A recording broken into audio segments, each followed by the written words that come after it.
ஆண்டவர் யாருடைய ஆசீர்வாதத்தை நமக்கு தரப்போறாராம்? அதுவும் ஆபிரகாமை பார்த்து, நீ இல்லப்பா உன் சந்ததி யார்? ஆபிரகாமுடைய சந்ததி யாரு? Very good. ராஜேந்திரன் ஒருத்தர் தான் சொல்லியிருக்காரு, நம்ம தான் தைரியமா சொல்ல வேண்டாம். ஆபிரகாமுடைய சந்ததி யாரு? ஆபிரகாமுடைய சந்ததிலாம் ஒரு அல்லேலூயா சொல்லுங்க. இப்ப ஆண்டவர் சொல்றாரு, உன் சந்ததியார் சத்துருக்களின் வாசல்களை சுதந்தரித்துக் கொள்வார்கள். இப்போ நான் ஒரு விளக்கம் சொல்றேன், புரிஞ்சுக்கோங்க. ஒரு 5 பிள்ளைகள் இருக்குன்னு வச்சுக்கோங்க உங்கள் வீட்டில். இப்போ நான் சொன்ன எப்சி அம்மா இங்கே தான் இருக்கிறாங்க, அதுமாதிரி எப்சி அக்காவும் இங்கே தான் இருக்கிறாங்க, எப்சி இங்கே தான் இருக்காப்புல. நான் ஒரு விஷயம் சொல்கிறேன். இப்போ சர்ச்சு முடிஞ்சோன்னே எப்சி அம்மா வந்துடுறாங்க. வந்து 2 பிள்ளைங்க தான் நான் எங்கிட்ட நிற்கிறாங்க. சொல்கிறாங்க, எப்சி சோபியாவுக்கு ஒரு 10 பவுனாக எடுத்துகிட்டு வந்திருக்கேன், கொடுக்கலான்னு தோணுச்சு, கொடுக்க போகிறேன் அப்படின்னு சொல்லிட்டாங்க. சொன்னோடனே யாருக்கு கடுப்பாக இருக்கும்?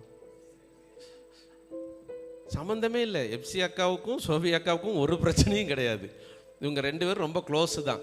காலையில் தான் 2 பேரும் ஒன்றா டீ குடிச்சிட்டு முடிஞ்சோடனே நம்ம எல்லோரும் ஒன்றா இன்னொரு ரோஸ் மில்க் குடிச்சிட்டு போகலாம் பேசிட்டு தான் உள்ளே வந்திருப்பாங்க. ஆனால் எப்சி அம்மா வந்து என்ன சொல்லிட்டாங்க, எப்சி போகும்போது இந்த சோபியாவுக்கு ஒரு 10 பவுன் நகை கொடுக்கலான்னு இருக்கேன்னு ஒன்று. அப்படியே பார்த்து இயேசுவின் நாமத்தில் அப்படியே நம்முடைய முகம் மாறும், நம்முடைய இருதயம் மாறும். ஸோ இப்போது ஆண்டவர் நம்மளை பார்த்து சொல்லிட்டாரு, நீ அந்த சத்துருவினுடைய வாசலை நீ சுதந்திரித்து கொள்வனோன்னு. சத்துரு டடான்னு திரும்பி பார்க்குறான், யாரா அவன்? இவன் வந்து ஏன் வாசலை சுதந்திரித்து கொள்வானா? ஆண்டவரே, அவரோட போராட முடியாது, அவர் சர்வ வல்லமையுள்ள தேவன். அப்போ யாரோட போராடலாம்? டெய்லி சோத்துக்கும் நகைக்கும் அடிச்சுக்கிட்டு திரிகிற நம்மளோட அவன் என்ன செஞ்சிடலாம்? இந்த உலகத்துக்குள்ளே வாழ்ந்துக்கிட்டு இருக்கிற நம்மளோட அவனால் போராட முடியும். அப்போ அவன் எதுக்காக நம்மளோட போராடுறான்னு தெரிஞ்சுக்கங்க. ஆசீர்வாதத்தை இழக்க வைப்பதற்காக போராடிக்கிட்டு இருக்கிறான். ஏன் உங்களுக்கு போராட்டம் தெரியுமா? ஏன் உங்களால் ஜெபிக்க முடியல? ஏன் ஆலயத்துக்கு சரியாக வர முடியல?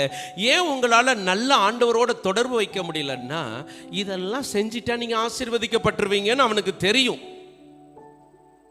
நீங்க இப்படிலாம் செஞ்சிட்டீங்கன்னா ஆண்டவர் எல்லை இல்லாம உங்களை ஆசீர்வதிச்சிருவாரு. சத்துருக்களுடைய வாசலை நீங்க சுதந்திரித்துக் கொள்வீங்க. சத்துருடைய வாசல்ல உலகத்தின் ஆசீர்வாதங்கள். அல்லேலூயா.